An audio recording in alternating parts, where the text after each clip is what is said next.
Yes. J'en profite pour tous les ados qui sont à l'intérieur de l'Église, de la jeunesse. Vous pouvez aller voir Andrew. Vous avez une rencontre dans la salle numéro 4. Donc, tous les jeunes ados, si tu le désires, tu peux aller avec Andrew qui est juste sur le côté.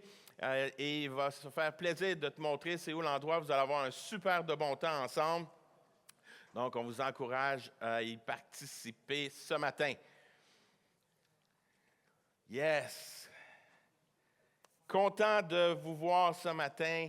Juste vous dire, si tu es ici pour la première fois, on te souhaite la bienvenue et après la rencontre, ça va nous faire plaisir de prendre un temps avec toi. Viens nous voir. Peut-être quand tu es rentré dans notre zone de connexion ce matin, tu as vu qu'il y avait comme un chapiteau qu'on appelle le point d'accès. Tu peux venir nous voir à point d'accès. Il y a une équipe qui est là pour t'accueillir.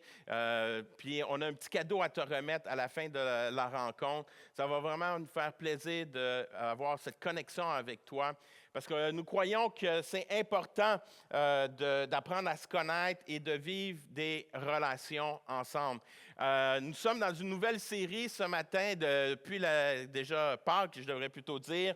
Nous sommes rendus dans le 3e message de notre thématique Renaissance.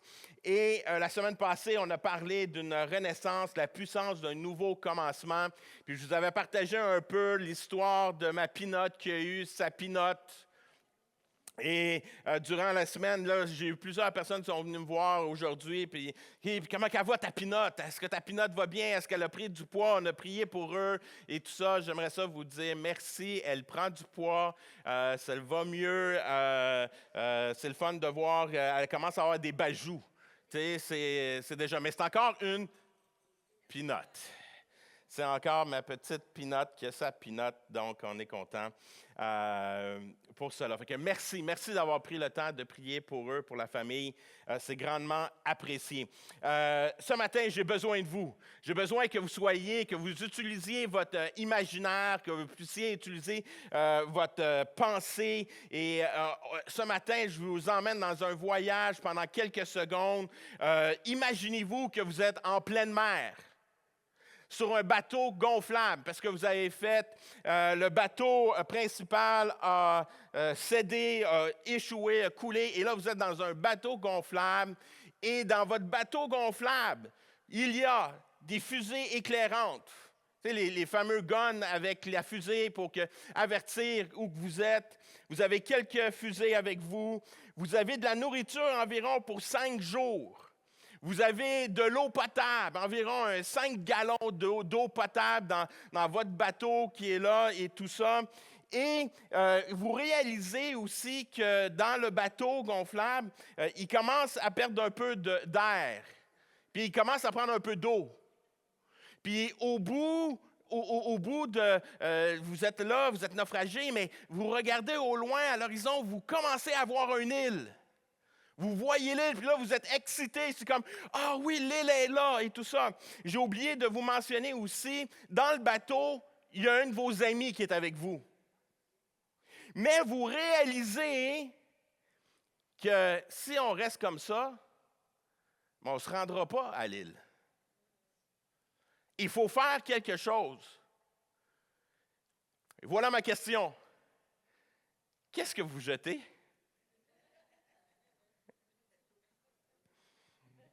Soyez honnête. Hein? Qui a passé l'ami?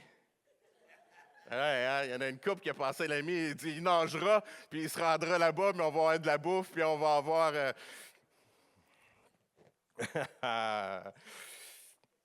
La question qui tue. Qu'est-ce qui a le plus de valeur dans notre vie? Qu'est-ce qui a le plus de valeur dans notre vie?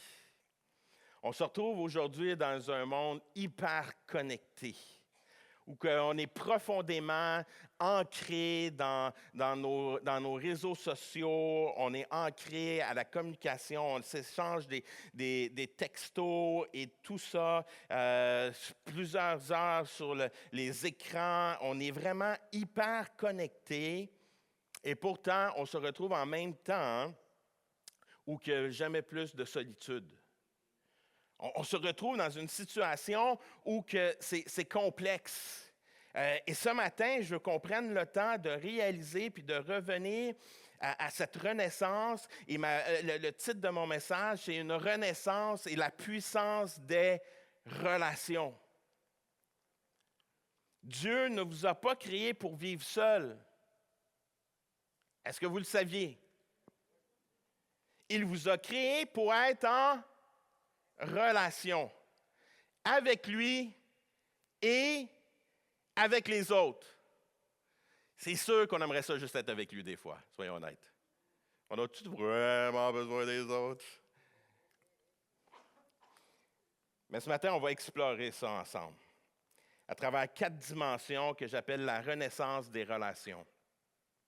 Parce qu'il y a une réalité, savez-vous, chez nous, près de chez nous, il y a une maison qui a passé au feu dernièrement. Et puis juste pour vous dire, nous, c'est des maisons de ville où je demeure. Puis un bloc de maisons de ville juste à côté. La maison du coin a commencé à passer au feu, tout ça.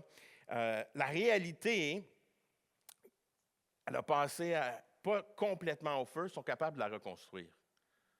Ils sont capables de rebâtir la maison, on est capable de reconstruire cela. Il y a des fois, tu peux vivre des situations difficiles financièrement, mais tu peux te refaire. Tu peux te refaire, tu es capable, tu peux travailler, puis tu vas te refaire.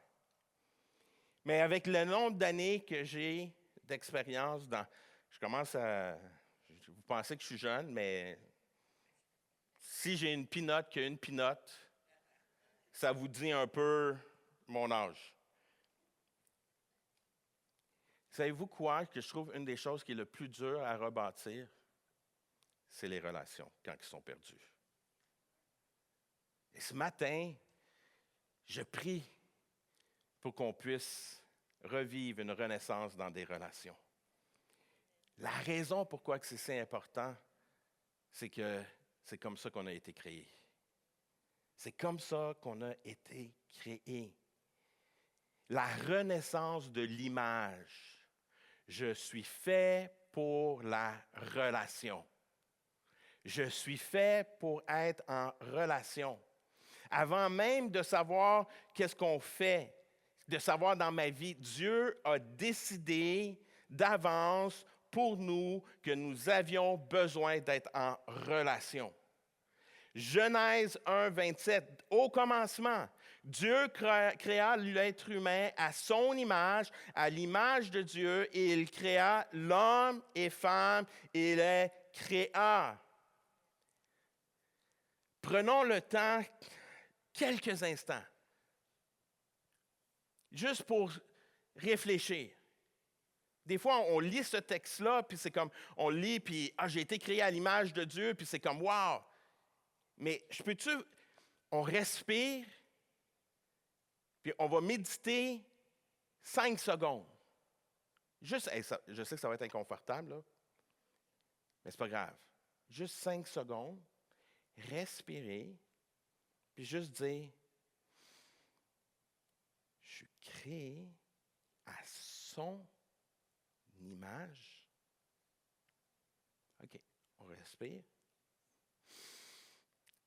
Je suis créé à son image. Et c'est la beauté de notre Église. Savez-vous pourquoi? Parce que notre vision, c'est quoi? Découvrir Dieu. En d'autres mots, découvrir l'image de Dieu. Qui est Dieu? Qui est Dieu? On a été créé à son image. Il faut apprendre à qui il est. Qui est Dieu? Pour comprendre qui je suis appelé à comprendre qui est Dieu. Donc, je suis appelé à le découvrir. Puis quand je prends le temps à découvrir qui est Dieu, je réalise que Dieu est trinitaire. Que Dieu, nous avons le Dieu le Père, Dieu le Fils et Dieu le Saint-Esprit, qui forment 3 personnes, une communion parfaite, une relation sans début et sans fin. Notre Dieu est un Dieu relationnel. Donc, nous avons été créés à son image.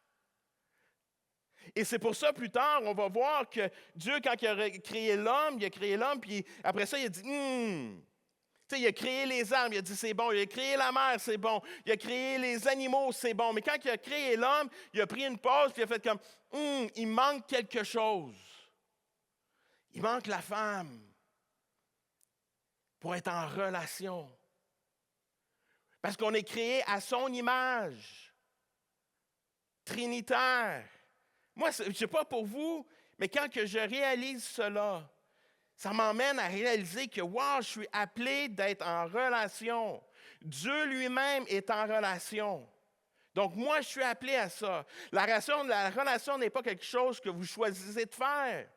C'est quelque chose que vous êtes. C'est gravé dans notre identité. C'est dans notre code source, dans notre ADN. C'est fou, hein? C'est fou de prendre le temps et de réfléchir, de dire « Wow! Je suis créé à son image, je suis créé pour être dans les relations. » De vivre ces moments-là, de vivre avec Dieu, de dire comme « Wow! Je suis appelé à vivre cela. » Je vous ai parlé la semaine passée de mon gendre. Les nouvelles façons de faire, comment que dans mon temps, ils ne nous partageaient pas cette information-là, mais comment de prendre du temps, que l'homme prenne du temps aussi. La femme est habituée de ce côté de peau à peau, l'enfant va boire et tout ça, mais ce n'était pas enseigné dans le passé de dire que l'homme prenne l'enfant puis qu'il soit peau à peau. Tu sais, fait que mon gendre, là, je l'ai raconté la semaine passée, quand je suis rentré puis je l'ai vu torse nu, je me suis posé la question, mais il y avait son bébé, il y avait Olivia Rose sur elle et tout ça. Mais maintenant, imaginez-vous un enfant qui grandit sans jamais voir son père. Rire, sans jamais voir une tendresse des adultes. Il ne sait pas vraiment qu'est-ce que c'est l'amour. Et savez-vous quoi? Même s'il ne sait pas c'est quoi, il y a un besoin qui demeure là. Pourquoi? Même s'il n'aurait pas expérimenté toutes ces choses-là, simplement parce que la façon que nous avons été créés. Nous avons été créés avec ce besoin-là. Peut-être c'est ça que tu as vécu dans ta vie. Peut-être que tu as vécu des moments où ça a été dur avec tes parents. Tu n'as pas vu de sourire, tu n'as pas vu des choses faciles. Puis tu as grandi avec ce sentiment de vide. Mais j'aimerais ça te dire, Dieu t'a créé comme ça. Et lui, il est toujours là depuis le début du temps, qu'il veut être en relation avec toi. Il ne t'a jamais oublié. Il t'a toujours été là. Il a toujours été présent. Maintenant, c'est à toi de dire, je veux cette relation. Savez-vous quoi? Une chose qu'on réalise quand un enfant, même l'enfant veut être en relation. Puis il le dit vite quand il a faim. Mais nous aussi, il faut avoir cette faim-là de dire, je veux être avec mon Père céleste. Je veux avoir ce désir-là. Je veux rentrer en relation avec mon Père céleste. Aujourd'hui, tu peux vivre cette renaissance, de vivre cette naissance, cette relation, parce que lui la désire depuis le toujours. La journée qu'il t'a créé, cette journée-là, il veut être en communion avec toi. Nous avons besoin de vivre cela. C'est un besoin à l'intérieur de nous. Il n'est pas bon que l'homme soit seul. C'était le problème même avant le péché. Est-ce que vous le réalisez? On pense que le premier problème qu'il y a eu, c'était le péché, quand Caïn et Ève. Mais Dieu, dans sa bonté, dans sa grâce, il a dit, il y a quelque chose qu'on va prendre soin, qu'on va régler. On va créer, parce que nous, on est trinitaires, on va créer l'homme et la femme pour qu'ils puissent être en relation. Il y a des fois dans nos vies, on fait plein de choses super bonnes, mais on demeure avec un vide. ce vide relationnel d'être en communion avec notre Père. Et souvent, c'est ça. Des fois, on peut vivre ces choses-là. Et c'est ça ma prière pour nous. Qu'on puisse revivre cette situation, qu'on puisse revivre cette connexion avec Dieu. Dieu veut être en relation avec toi. Et sais-tu, c'est quoi la chose la plus merveilleuse? Quand tu fais juste dire oui, je veux être en relation avec toi. Dieu, je veux te connaître, je veux te découvrir. Ma vie est changée, transformée parce que je suis dans sa présence. J'aime l'histoire de Moïse. J'aime l'histoire de Moïse dans l'Exode 34, qui n'est pas au tableau, mais vous pouvez prendre le temps à la maison, aller lire l'histoire. Moïse va aller à la montagne. Il va monter.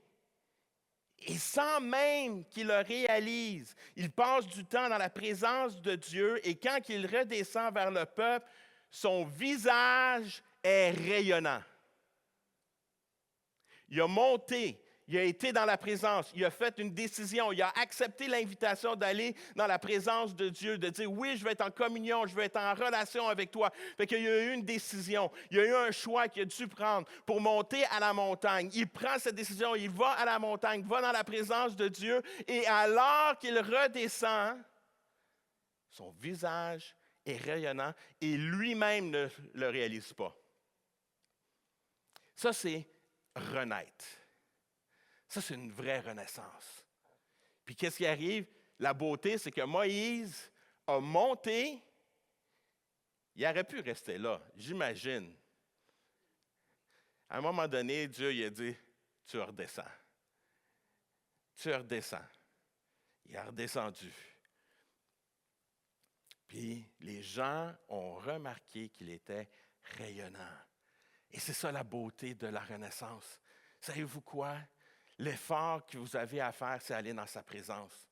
Et après ça, toi, tu redescends, puis tu touches les gens sans même avoir besoin de faire quelque chose. Pourquoi? Parce qu'ils voient comment Dieu t'a touché, t'a transformé, alors que tu étais dans sa présence. La clé, ce n'est pas essayer de se redéfinir. Je ne sais pas combien de monde aujourd'hui essaie toujours de se réarranger l'image. Hein? Les chirurgies, on essaie d'enlever les rides pour que l'image soit belle. Tu sais, c'est comme, oh, j'aimerais ci, j'aimerais ça. Mais peut-être la clé, ce n'est pas d'essayer de se redéfinir. Peut-être la clé, savez-vous, c'est quoi? Simplement d'avoir le désir de se rapprocher de Dieu. Simplement de se rapprocher de lui. Dans la simplicité, dans l'authenticité. Et quand on fait ça, Dieu nous touche, nous transforme, renouvelle mes pensées, renouvelle mes forces, renouvelle ma façon de voir les choses. Tout d'un coup, je ne vois plus les choses de la même façon. J'essaie même pas. C'est Dieu lui-même qui me touche, qui me transforme, et c'est lui qui m'emmène à resplendir. Je n'ai même pas essayé de faire quelque chose. C'est sa grâce qui est venue en moi faire la différence, qui nous emmène à la renaissance des priorités. Je remets la relation au centre. Jésus nous l'a enseigné quand il s'est fait poser la question. C'est quoi les plus grands commandements? Et puis il va nous dire, tu aimeras le Seigneur, ton Dieu, de tout ton cœur et ton prochain comme toi-même. Savez-vous, l'ordre, ce n'est pas un classement quand on lit ce texte. C'est un appel à la source. On ne peut pas donner ce que l'on n'a pas reçu. Aimer les autres part d'abord d'être aimé par Dieu et d'être en communion avec lui. Alors que je ressens l'amour de mon Père qu'il a, puis alors que je suis envahi par cet amour, maintenant, qu'est-ce que je reçois? Je suis appelé simplement à aller passer du temps avec les autres. Et de ce que je reçois naturellement, ça se remet naturellement aussi. Je reçois d'une façon merveilleuse la grâce de Dieu, que je n'ai pas eu à faire des efforts à part d'accepter cette invitation, d'être dans sa présence. Mais après ça, quand je suis appelé à être avec les autres, savez-vous quoi? Je n'ai même pas besoin d'essayer de les convaincre. J'ai juste besoin d'être rempli de Dieu et de resplendir de son amour, de sa grâce. Et les gens qui sont dans mon entourage, de dire, je veux ça. Je veux vivre ce que tu vis. Je veux être rempli comme toi tu es rempli. Ce désir-là, ce que j'ai reçu gratuitement, je le redonne gratuitement. C'est simplement que je suis appelé d'être dans la source, d'être dans sa présence, d'accepter, d'être touché, transformé, puis après ça, de le partager, d'être en relation, d'être en communion avec les autres. La beauté dans le texte aussi, c'est comme tu aimeras le Seigneur, ton Dieu, de tout ton cœur et ton prochain comme toi-même. Donc, tu es appelé à t'aimer toi aussi. Et ça, c'est un défi.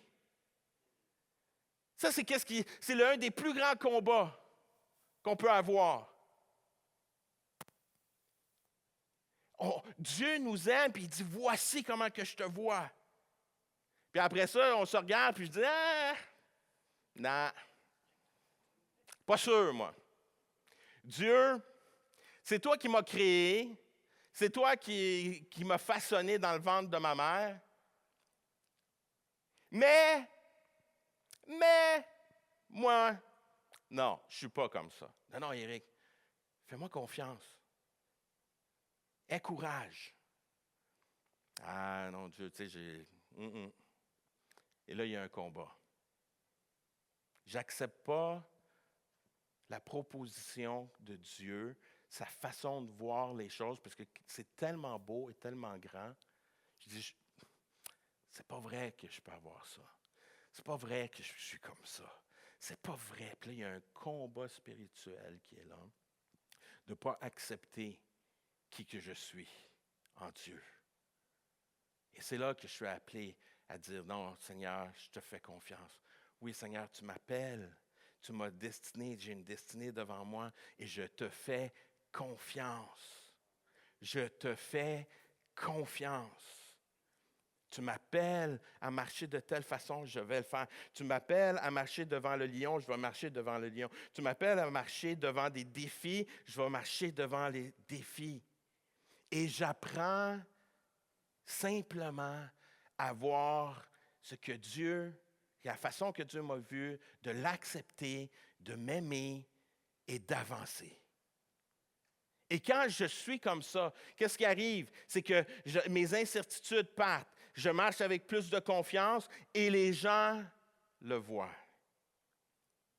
On est appelé à laisser notre relation avec Dieu et de laisser cet amour que Dieu nous a envahi, de la saisir puis de dire oui, je vais l'accepter et pas simplement l'accepter, je vais vivre avec cette nouvelle identité, cette renaissance en moi. Je vais vivre avec cela en moi, qui m'emmène à remettre les priorités dans le bon ordre.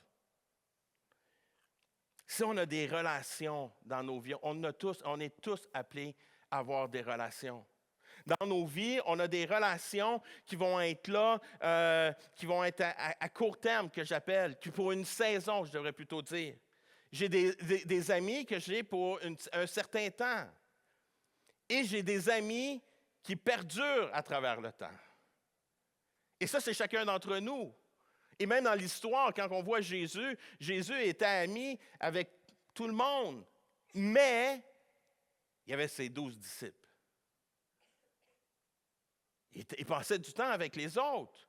Il y en avait 70. Il y avait la foule. Il a pris du temps. Il a été mangé, il prenait, et on voit Jésus. Si vous voulez un modèle de relation, prenez le modèle de Jésus. Et vous allez voir comment Jésus était un être relationnel. Comment il était toujours en communion avec les gens. Mais ses priorités étaient toujours là. Et ce matin, je veux être un peu dans le concret pour vous aider puis dire, Il faut que j'établisse ces priorités-là. Quelles sont ces priorités qui sont importantes dans ma vie? C'est clair, ta première priorité, c'est Dieu. D'être avec Dieu, de passer du temps avec Dieu. Tu ne pourras jamais donner à quelqu'un d'autre ce que tu n'as pas reçu. Fait que tu es appelé à passer du temps dans la présence de Dieu. Tu es appelé, puis c'est tellement un bienfait d'être dans la présence de Dieu. Comme j'ai dit tantôt, on ne reste pas tout le temps avec Dieu, dans le sens Dieu est avec nous, mais je ne suis pas juste dans des moments d'intimité avec Dieu. Je ne suis pas 24 heures sur 24 intime avec Dieu. Le saviez-vous? Je suis intime dans le sens que je suis dans sa présence, mais je ne suis pas toujours en train de prier 24 heures sur 24. Je serais menteur si je dirais ça. Est-ce que Dieu est présent avec moi? Oui. Est-ce que Dieu est accessible tout le temps? Oui. Mais la réalité, moi, c'est pour ça que j'aime quand que Dieu nous a créés à son image, puis il a créé l'homme et la femme. Savez-vous quoi? Là, je sais, là, fermez les oreilles sages. Là, fermez vos oreilles, vous n'allez pas aimer ce que je vais dire, puis la direction que je vais prendre. Mais juste pour éclairer, savez-vous quoi? Moi puis ma femme, là, on est intimes. Oui. Oui. On est intime. Mais savez-vous quoi? Je ne suis pas intime avec ma femme 24 heures sur 24. Elle serait tannée. Pas que Dieu est tanné, mais j'essaie d'enlever cette pensée des fois qu'on a que je ne suis jamais assez. Non, Dieu ne s'attend pas qu'on soit 24 heures sur 24 dans notre chambre secrète. Il nous appelle d'aller dans notre chambre secrète, de passer du temps avec lui, mais il nous appelle à retourner en relation avec les autres. Il nous appelle d'être en communion avec les autres. Donc, je suis intime avec Dieu. Je suis appelé de passer du temps avec Dieu, que ce soit à travers la louange, à travers l'adoration, que ce soit à travers la parole de Dieu, que ce soit en écoutant des messages. Il y a plein de façons. Dieu est ma priorité numéro 1. Après ça, c'est mon épouse et mon époux, peu importe. Tu es en relation avec mon épouse. Si je ne suis pas en communion avec mon épouse, ça va mal. Je suis appelé à être en communion avec elle, de partager, de communiquer. Je suis appelé à être en relation, donc je passe du temps avec elle. Plus que je suis en relation avec Dieu, savez-vous quoi? Plus que j'ai le goût d'être avec mon épouse. Puis quand que je m'éloigne de Dieu, savez-vous quoi que mon épouse me dit? Parce que là, je vis des choses, puis ça peut être intense. Elle dit, Éric, c'est quand la dernière fois que tu étais dans ta chambre? Peut-être que tu devrais retourner dans ta chambre, prendre un petit temps de prière, puis je vais te trouver plus beau après.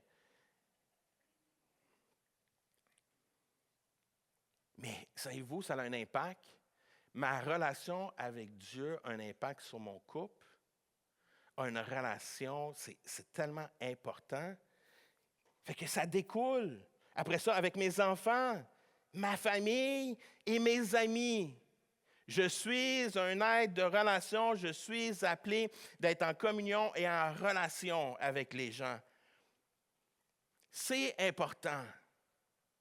C'est important qu'on puisse le réaliser ce matin. Que je suis appelé à ça. Et je sais que souvent, on est là, puis moi, je ne suis pas... Parce que des fois, on ne veut pas être en relation parce que de nos expériences du passé. Parce qu'on a été blessés. On a vécu des choses difficiles. Et savez-vous quoi? Dieu y arrive, il dit, je comprends. Jésus nous dit, je comprends qu'est-ce que tu vis, je l'ai vécu.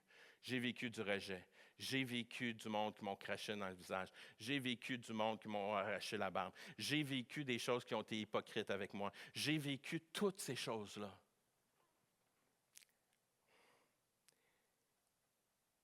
Puis j'ai décidé d'aller à une croix pour que tu puisses avoir un accès libre pour être en relation avec mon Père. Ça, c'est sa compréhension de l'importance d'être en relation avec son Père. Il l'a vécu. Mais il est toujours revenu. Il est toujours revenu. Non, les relations, c'est plus important. Je suis là, j'ai été envoyé pour partager, pour être une source de bonheur, pour être une source de bonnes nouvelles, d'être une source où on peut guérir les cœurs brisés, on peut libérer le captif. Je vais être avec eux. Comment qu'on peut libérer les captifs si on n'est pas en train de les rejoindre? Si on n'est pas en contact avec eux? Je suis appelé à être en communion, en relation. C'est bien de remettre les priorités en ordre, mais la réalité, je vous le dis, ça ne suffit pas. Il faut maintenant s'engager concrètement d'être avec les autres. La renaissance de la communauté. Je m'engage avec les autres. Je m'engage, comme j'ai dit, avec mon Dieu, avec ma famille, mais je m'engage aussi avec les autres. J'ai une responsabilité d'être avec les autres. Encore une fois, je regarde la vie de Jésus, je regarde au modèle de l'Église primitive. Jésus était en communion, était en relation. Être en relation avec les autres, ça veut dire dans ton milieu de travail. Ça veut dire de prendre du temps avec tes amis. Savez-vous quoi? C'est correct. Là, je sais qu'encore là, je vais me faire lancer des tomates. Mais savez-vous quoi? Vous êtes avec vos amis, vos collègues de travail. Je sais qu'il y a du monde qui va me lancer des tomates. Je vous donne le droit d'aller dans un 5 à 7 avec vos amis. Vous avez le droit. Vous avez le droit d'aller prendre du temps avec eux. Puis de bâtir des relations. Et surtout en dehors de l'Église. Savez-vous, un des grands défis, je crois à la communauté, puis de vivre des groupes de vie, je vais en parler dans quelques instants.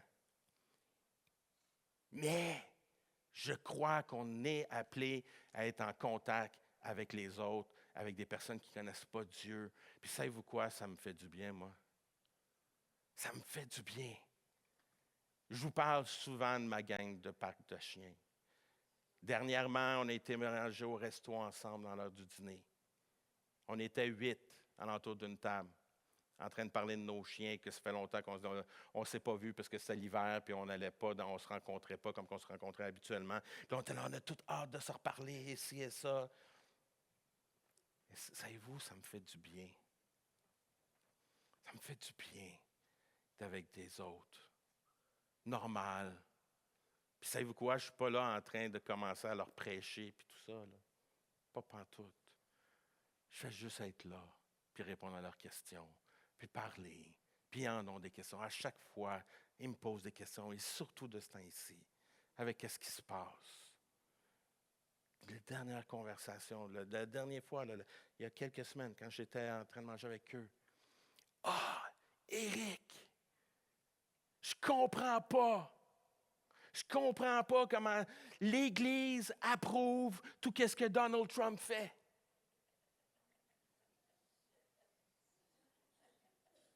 Puis là, hein, t'es comme, OK, on va répondre, on va expliquer. Mais ça me fait du bien. Ça me fait du bien. Ça me fait du bien. Puis je veux que ça vous fasse du bien aussi. Des fois, je sais, dans la culture chrétienne, des fois, c'est comme les gens du monde. Non, non, n'oublions pas que Jésus était appelé les amis du pécheur, amis de pécheurs. Est-ce qu'on peut réaliser ça? Est-ce qu'on peut réaliser qu'en réalité, peut-être, ça fait partie de la façon que Dieu m'a créé, d'être en relation avec les autres, d'être en communion avec les autres? Maintenant, je suis, et c'est toujours ça que je dis aussi, c'est que quand Jésus était avec les amis du pécheur, ce n'est pas Jésus qui était influencé. C'est les autres qui étaient touchés et transformés. Quand je suis avec mes amis, ils savent tout qui je suis. C'est pour ça qu'ils me posent des questions. Ils ne sont pas gênés de me poser des questions. Parce qu'ils savent qui je suis et que je ne change pas. Mais on est en relation. On est en communion. Quand mon beau-père est décédé, savez-vous qui est venu? Ma gang de parc à chiens sont tous venus voir moi et Nicole. On a bâti des relations. On a bâti des relations à l'extérieur de l'Église. Moi, je veux vous encourager à faire la même chose, les amis. Je vous encourage à resplendir dans vos lieux de travail, dans vos lieux d'amitié, et que ce soit un moment où que vous vivez des choses que là, vous êtes remplis, vous êtes touchés, vous êtes remplis de la présence de Dieu et vous resplendissez d'une foi simple, authentique, sans rien essayer de faire de plus. Juste laisser votre témoignage faire la job. Aussi simple que ça. Et c'est ça que l'Église primitive a fait. C'est ça que l'Église primitive a fait. Ils priaient ensemble, ils communiaient ensemble, ils vivaient ensemble. Et les gens de l'extérieur remarquaient la différence. Il dit, il y a quelque chose de différent en vous. Vous êtes unis ensemble. C'est différent. Et c'est ça la beauté. Et c'est ça la beauté d'être ensemble aussi. Autant qu'on est appelé à être avec les autres, mais je crois la richesse de l'Église, la beauté de l'Église, que nous nous rassemblons ensemble et que ça devient un témoignage puissant, c'est que les gens voient comme « Wow! » À l'intérieur de l'Église, il y a plusieurs nationalités. Dans l'intérieur de l'Église, c'est pas quelqu'un, un titre, c'est ça. Non, c'est des gens qui se rassemblent pour louer Dieu, adorer Dieu. Puis ils sont là, puis ils ressortent de là transformés, remplis de joie. Remplis de joie, pourquoi? Parce que j'ai été en contact avec mon Dieu et surtout, j'ai été en contact avec vous. Parce que quand je vous vois arriver, quand vous venez à l'Église avec votre vie touchée, transformée, resplendissante, savez-vous quoi? Vous avez un impact sur ma vie. Le savez-vous? Vous avez un impact sur ma vie et comme moi, j'espère que j'ai un impact sur la vôtre. Mais quand je me regarde tout seul à la maison, Mais quand je suis là, on est ensemble, puis j'entends vos histoires, vos témoignages. Comment que ça me fait du bien? Ça me touche, ça me renouvelle, ça me rafraîchit. Parce que je vois la main de Dieu agir dans votre vie. Puis je suis comme, wow, c'est incroyable. Et ça, c'est la beauté de faire la vie ensemble. Et c'est ça pourquoi que j'aime l'Église. À l'intérieur de l'Église, nous avons des groupes de vie qu'on appelle. Pour être en communion, en relation, pour partager, pour prier, prier pour mes amis, prier pour vos amis, qu'on ait des temps de relation puissants ensemble, d'édification. Et ça fait une différence. L'Église primitive avait compris cela. Il avait compris qu'on doit passer ce temps ensemble parce qu'ils vivaient des moments difficiles, vivaient la persécution. Puis ils avaient besoin de ce temps de louer, adorer dans la simplicité. Simplement de dire, hey, let's go, on chante, que ça fausse pas, c'est pas grave. On veut juste louer à notre Dieu. C'est tout. Aussi simple que ça. Les groupes de vie, c'est ça. Les groupes de vie, c'est dans la simplicité. On parle de Dieu, puis savez-vous quoi? Dans mon groupe de vie à moi, on aime parler du Canadien de Montréal aussi. C'est pour ça que Michel est rendu dans mon groupe. Et savez-vous quoi? Dans notre groupe de vie, on a des temps qu'on a des discussions de fous, qu'on est là, on est en train de partager, on échange, on donne nos points de vue et tout ça, c'est extraordinaire. Puis oui, notre dernière rencontre qu'on a faite, wow, on était très spirituel. On était ensemble en train d'écouter la game du Canadien de Montréal. Juste en groupe, avoir du temps, plaisir, fraterniser, dans la simplicité, dans la beauté. C'est ça, la vie de groupe. Oui, il y a un temps de spirituel. Oui, on cherche la face de Dieu. On prie pour nos frères, pour les défis. On prie et on apprend à connaître les besoins de nos frères, de notre sœur. Et par la suite, savez-vous quoi? On a du fun. That's it. Aussi simple que ça. C'est pour ça que je t'encourage à aller t'engager dans un groupe de vie. Tu vas sur le site Internet, tu cliques CCH Héritage, tu remplis la formule, puis on va t'aider à trouver. On a 5 groupes de vie et on ajoute un sixième qui va ouvrir à la chute. à partir du 28 avril, on va avoir un nouveau groupe et c'est André qui va être responsable de ce groupe-là. On va avoir vraiment un super bon temps avec André dans le coin de La Chute. Fait que si c'est votre région, vous venez, il va être à la point d'accès après la rencontre. Il va prendre vos noms, mais vous pouvez passer par le site Internet et on va vous rediriger aussi. Puis il y a un deuxième groupe que j'attends des petites confirmations qui devrait commencer. Vous allez suivre l'infolette, mais il va commencer le 29 avril à Saint-Jérôme aussi. Donc, on a un deuxième groupe qui va être là pour vous, pour que vous puissiez bâtir des relations, prier ensemble, prendre du temps ensemble et faire la vie. C'est des groupes de vie.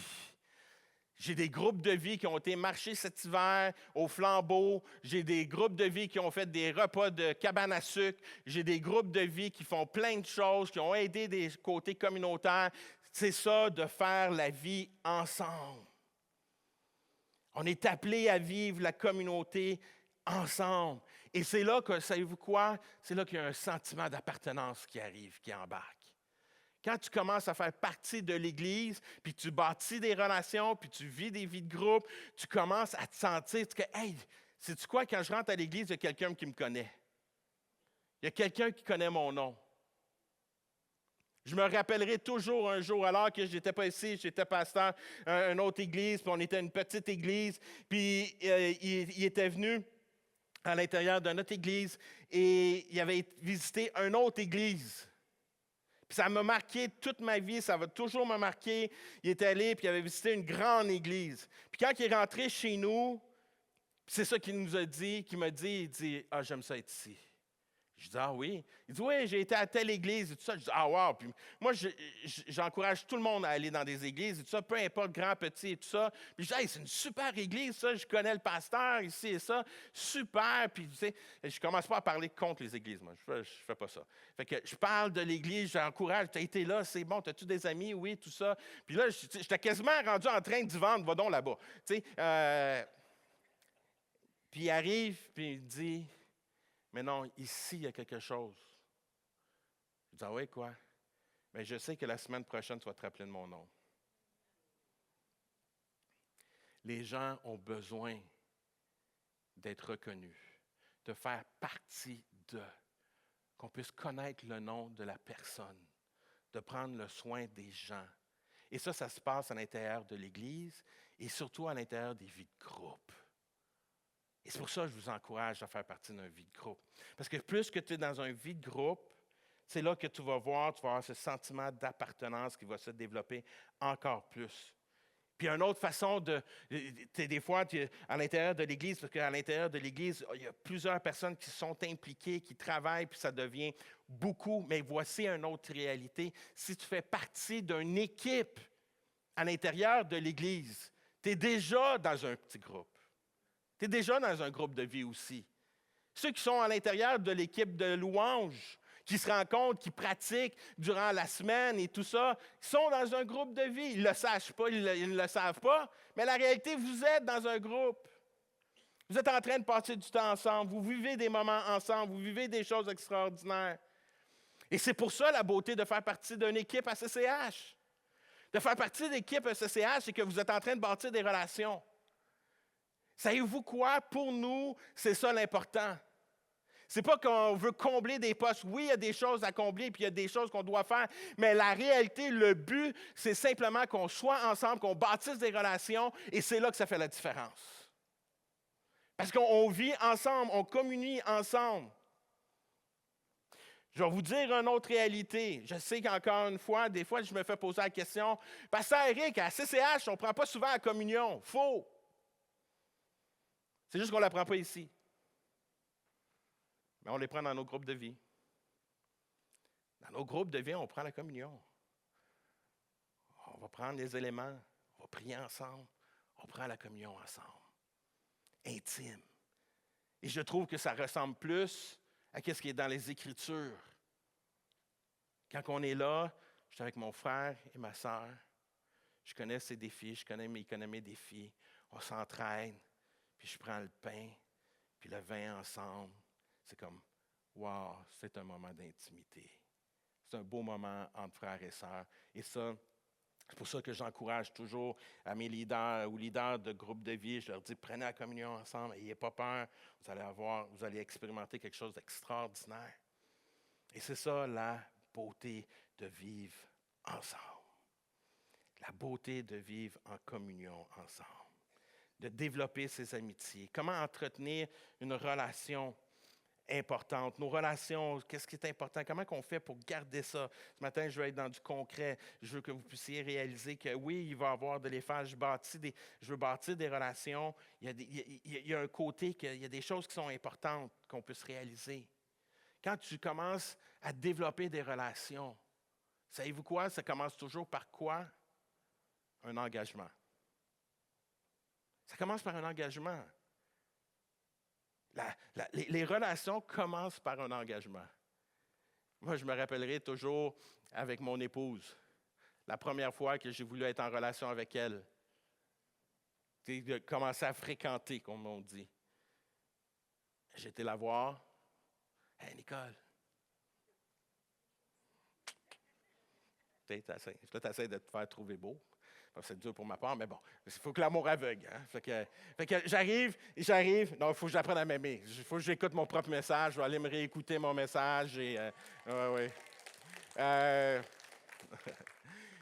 Mais j'arrive, puis je vois mon épouse et tout ça, et je dis, tu sais, Nicole, ça serait le fun. Puis rappelez-vous, là, ça c'est à l'époque où c'était un téléphone avec un cadran. Là. Ça fait longtemps. Là. Et je lui parle et tout ça, puis j'essaie de dire, j'aimerais ça être ton chum et tout ça. Puis je dis, tu sais, ça serait le fun, on fréquente ensemble, puis tout ça, qu'on commence une fréquentation et tout ça. Puis elle me regarde, non. Elle me l'a dit tellement bien, comme il faut, puis expliqué. Je dis, OK, c'est correct, je comprends. Je comprends, tu ne veux pas commencer pour toi.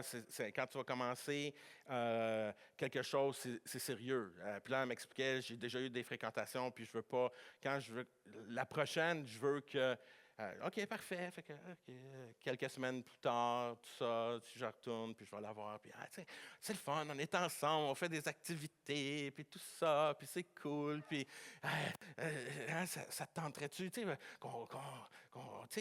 je peux te tenir la main, tu sais, c'est-tu comme, non. Fait que ça y va comme ça. Fait que, entre-temps, merci pour les amis. Elle a parlé à son ami à l'intérieur de l'Église, l'importance des relations. Elle parle à son ami qui est peut-être plus vieille, qui était leader à l'intérieur de notre groupe de jeunesse. Et elle commence à dire, j'étais avec Éric, mais Éric me parle et tout ça, puis Éric, il me demande de sortir, puis moi, c'est comme, moi, quand je sortir pour moi, c'est quasiment que c'est le mariage, là. Pour elle, elle voulait tellement être sûre, c'était comme, si je m'engage, c'est du sérieux, là.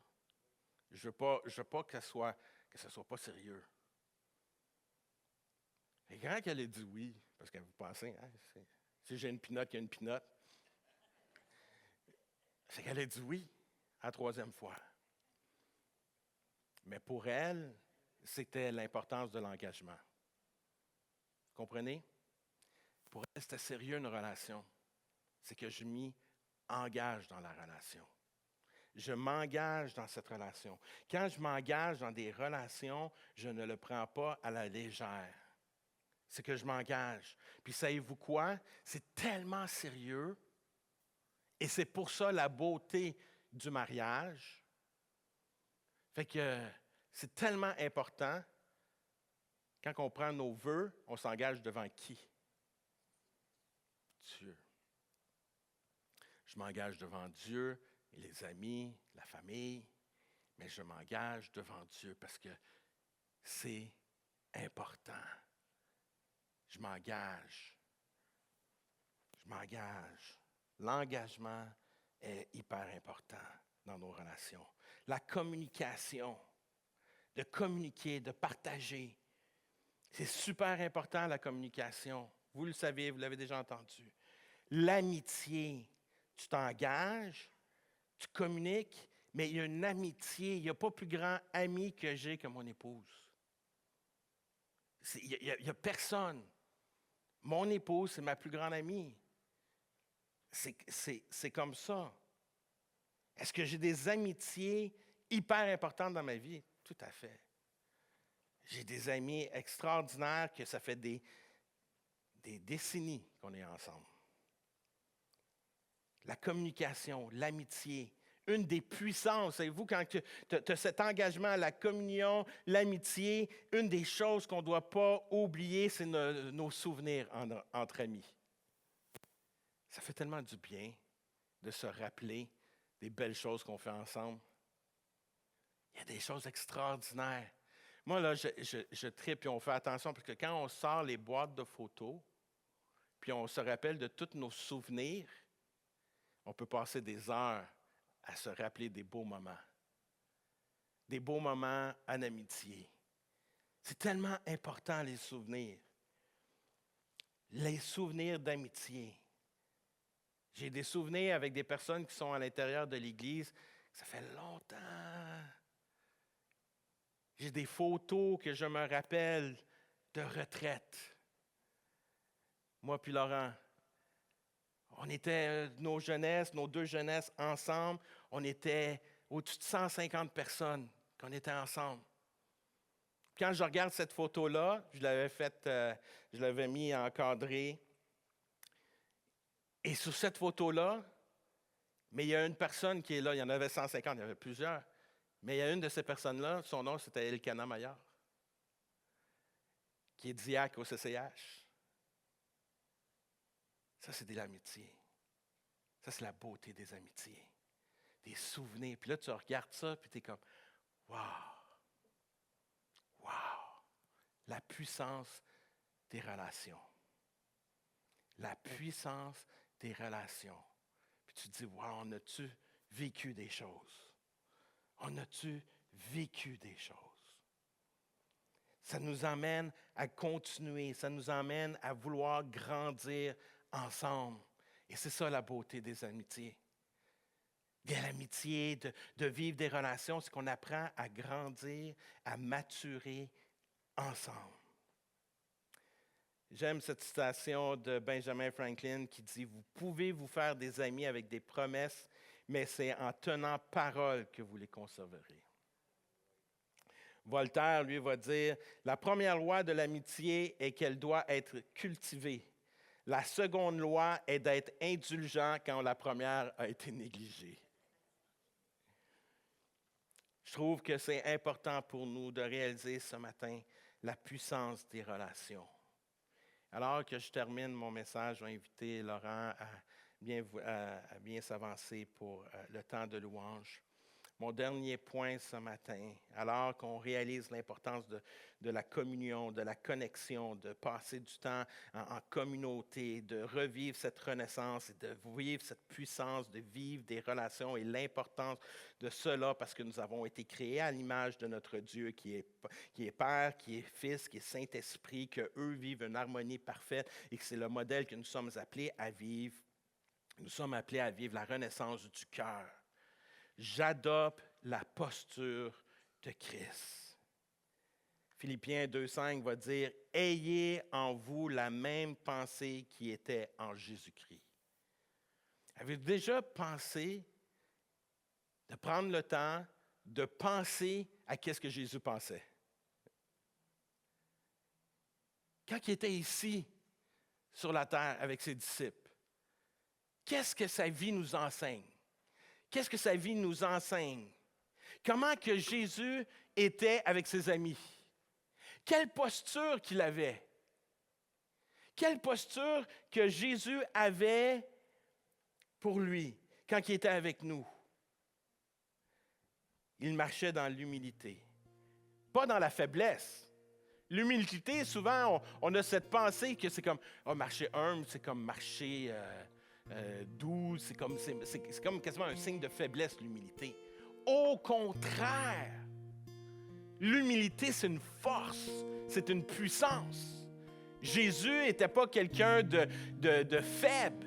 Jésus était quelqu'un de solide, entièrement humble, qui marchait dans une humilité incroyable, mais avec une droiture. une force. Nous sommes appelés à marcher avec humilité, mais avec droiture, force, pas dans de la faiblesse. Paul va nous dire dans Philippiens 2, 3, 4, qui dit « Ne faites rien par rivalité, considérez les autres. » On est appelé à considérer les autres, à penser pour les autres, de prendre le temps puis de dire « OK, c'est pas juste à part de moi, c'est pas juste à propos de moi, c'est à propos des autres. » Je dois penser pour les autres. Jésus est venu ici en pensant à nous. Il n'est pas arrivé ici et de dire « Hey, moi là, aujourd'hui, je m'en vais au resto, puis je pense que je mérite la première table. » Moi, j'aimerais ça avoir la table dans le penthouse, à Montréal. Le plus haut, où qu'on voit la vue, puis la croix est bien belle illuminée, là, j'aimerais ça avoir une belle vue, puis j'aimerais ça avoir le plus beau repas. Je pense que je le mérite, j'ai créé la terre et l'univers, je vous ai créé, je pense que je pourrais me payer ça. Est-ce que c'est la posture de Dieu? Est-ce que c'est la posture de Jésus? Non! Ce n'est pas sa posture. C'est une posture de servir. C'est une servure de dire « Hey, je suis là pour l'autre, pour être en communion, pour être en relation avec les autres. » Et ça, c'est l'appel que Dieu nous donne aujourd'hui, d'être en relation avec lui. C'est notre premier mandat, d'être en communion, d'accepter cette invitation, d'aller dans sa présence, d'être touché, d'être renouvelé, d'être rafraîchi, de vivre cette renaissance pour que je puisse vivre une vie qui va resplendir sur les autres. Et de façon naturelle, de façon simple. Nous sommes appelés à marcher dans des relations authentiques qui demandent de servir son prochain, de prendre du temps avec l'autre. Savez-vous quoi? Servir son prochain. Et c'est pour ça que c'est si difficile. Pourquoi que c'est difficile les relations? Parce que ça nous demande de prendre du temps. Puis l'autre défi des relations, et c'est ça la posture de Dieu. Souvent, quand je suis en relation, c'est à propos de moi, qu'est-ce que moi j'ai de besoin, puis toi, qu'est-ce que tu peux me donner dans ma relation. Mais c'est pas ça le but. Le but, c'est d'être en communion. Qu'est-ce que je peux apporter à toi? Puis alors que je suis dans ton environnement, naturellement, il y a des choses qui vont venir que je vais pouvoir saisir, qui vont toucher, transformer, qui vont changer ma vie, juste à cause que tu es dans la présence de Dieu. Je suis dans la présence de Dieu et notre communion ensemble va faire un impact extraordinaire. La puissance des relations. Avoir la posture de Dieu, de marcher dans l'humilité, de marcher dans la simplicité. C'est ça qu'on est appelé aujourd'hui. Et quand on vit cela, savez-vous quoi? On vit des beaux moments. Pas des moments parfaits, mais des beaux moments. Si je reviens à mon illustration du départ, tu sais, on a dit que moi-même, je disais, bon, je vais mettre mon ami, il nagera, puis il se rendra par lui-même, puis on va être correct. Mais la réalité, penser d'être tout seul sur une île déserte, sans personne à parler, pas avoir de communion, de relation, c'est la chose la plus dure.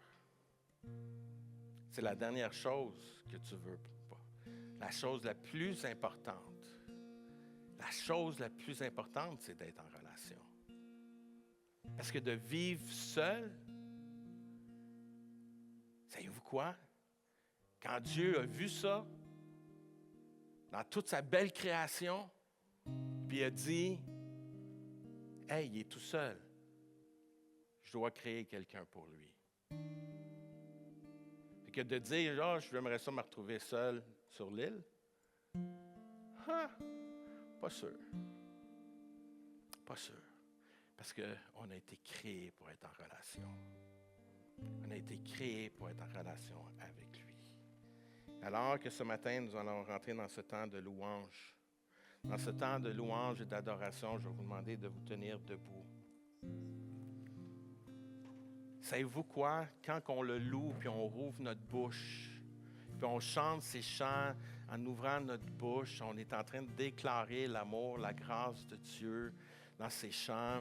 On est en train d'être en communion, en relation avec Dieu. On est en train de dire oui à l'invitation de notre Père d'être dans sa présence.